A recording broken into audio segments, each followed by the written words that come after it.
12 তারিখে যে সংসদ নির্বাচন অনুষ্ঠিত হয়েছে, ত্রয়োদশ সংসদ নির্বাচন, সেটির মাধ্যমে আমরা একটি নতুন সরকার গঠন করতে পেরেছি এবং নতুন সরকারকে আমরা সবাই স্বাগত জানাই এবং আশা করি তারা জনগণের আশা-আকাঙ্ক্ষার প্রতিফলন ঘটাতে পারবে। আপনারা এটাও জানেন যে একই সাথে যেই গণভোট অনুষ্ঠিত হয়েছিল, সেই গণভোটে হা না ভোট ছিল। সেখানে 4টা প্রস্তাব ছিল সংবিধান সংস্কারের ব্যাপারে জুলাই সনদের আলোকে।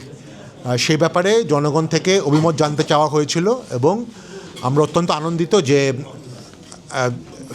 68% মানুষ, মানে মেজরিটি, ওভারওয়েলমিং মেজরিটি এটার পক্ষে হা ভোট দিয়েছে এবং সেটা আসলে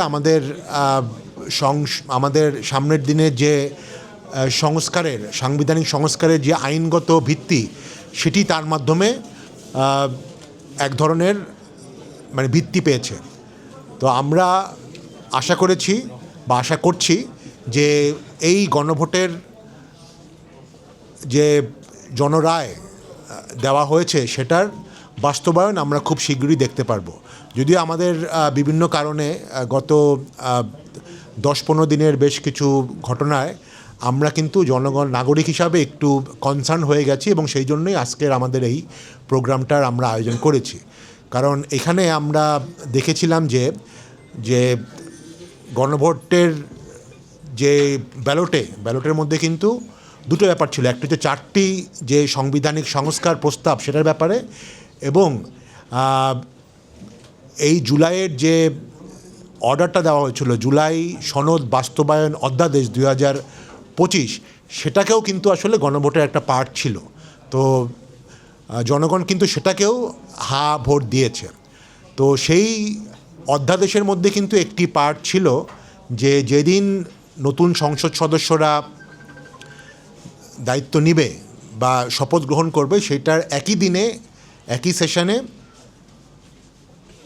সংবিধান সংস্কার পরিষদ যেটা তৈরি হবে, তারা সবাই সংবিধান সংস্কারের এই 300 এমপি সবাই সংবিধান সংস্কার পরিষদের সদস্য হবে এবং তারা সেই ওথ গ্রহণ বা শপথ গ্রহণেও একই দিনে অনুষ্ঠিত হওয়ার কথা ছিল, সংবিধান সংস্কার পরিষদের শপথ গ্রহণ। কিন্তু আমরা একটু একটু হতাশার সাথে দেখেছি যে কয়েকটি রাজনৈতিক দলের এমপিরা এখানে শপথ গ্রহণের এই সংবিধান সংস্কার পরিষদের শপথ গ্রহণ করলেও একটি বড় রাজনৈতিক দল এবং বিশেষ করে সরকারি রাজনৈতিক দলের সদস্যরা প্রায় 200 জনের বেশি সদস্য কিন্তু এই শপথ গ্রহণটি করেনি। এবং এই শপথ গ্রহণটি তারা কবে করবে, কিভাবে করবে, আদৌ করবে কিনা, সেটা নিয়েও কিন্তু এক ধরনের শঙ্কা বা অস্পষ্টতা আছে।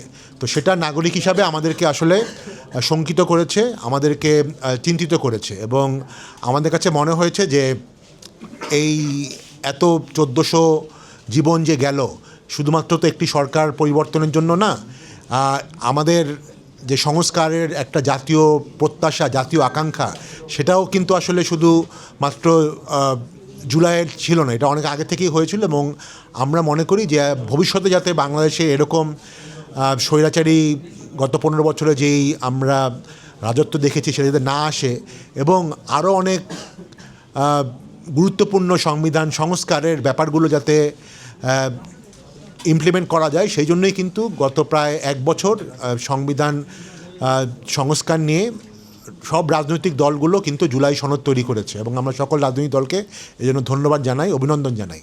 কিন্তু সেটার যে কীভাবে প্রতিফলন হবে আগামী সংসদে, সেটা নিয়ে কিন্তু আসলে আমরা নাগরিকরা কোনো ধরনের এখনও পর্যন্ত স্পষ্টতা দেখতে পাচ্ছি না। 2 সপ্তাহ হয়ে যাচ্ছে এই আমাদের ত্রয়োদশ সংসদ নির্বাচনের। তো সেই প্রেক্ষিতেই আজকে আমাদের এই প্রোগ্রামটা করা। আপনারা জানেন যে আমরা খুবই রিসেন্টলি গণভোট এবং জুলাই সনদ বাস্তবায়ন নাগরিক বাস্তবায়ন ফোরাম নামে একটি প্ল্যাটফর্ম তৈরি করেছি এবং সেখানে আমাদের বেশ কিছু ব্যক্তিবর্গ যেরকম আছেন, বিভিন্ন সংস্কার নিয়ে গত 1 বছর কাজ করার অনেক নাগরিক প্ল্যাটফর্মও এটার সাথে যুক্ত হয়েছেন এবং প্রতি মুহূর্তে যুক্ত হচ্ছে। তা আমরা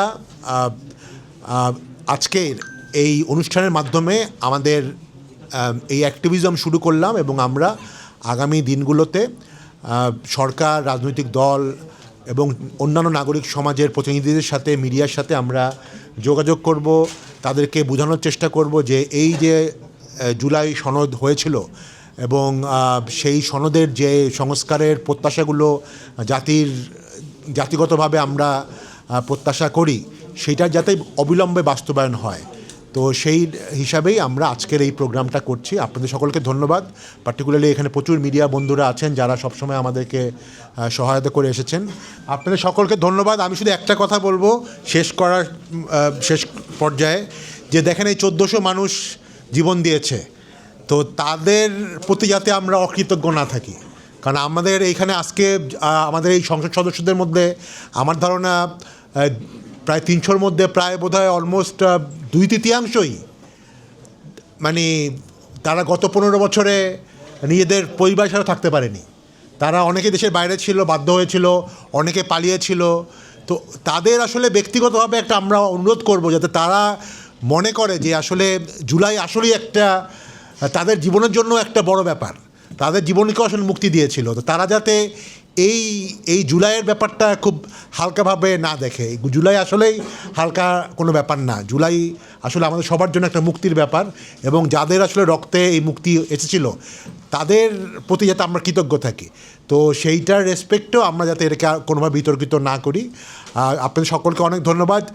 আপনারা জানেন যে আসলে যদিও ভয়েস ফর রিফর্ম এটার মূল উদ্যোক্তা ছিল, কিন্তু আমরা কিন্তু গণভোট ও জুলাই সনদ বাস্তবায়ন নাগরিক ফোরাম নামে একটা প্ল্যাটফর্ম আজকেই আমরা কার্যক্রম শুরু করলাম।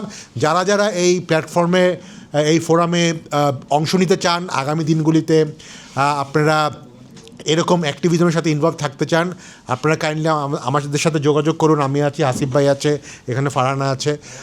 আমরা সবাই মিলে সামনের দিনগুলিতে আরও অনেক জোরালোভাবে আমাদের দাবিগুলো উপস্থাপন করব, এবং জুলাইকে আমাদেরকে ধারণ করতে হবে, এবং জুলাইয়ের উপর ভিত্তি করে আমরা আসলে এগিয়ে যাব।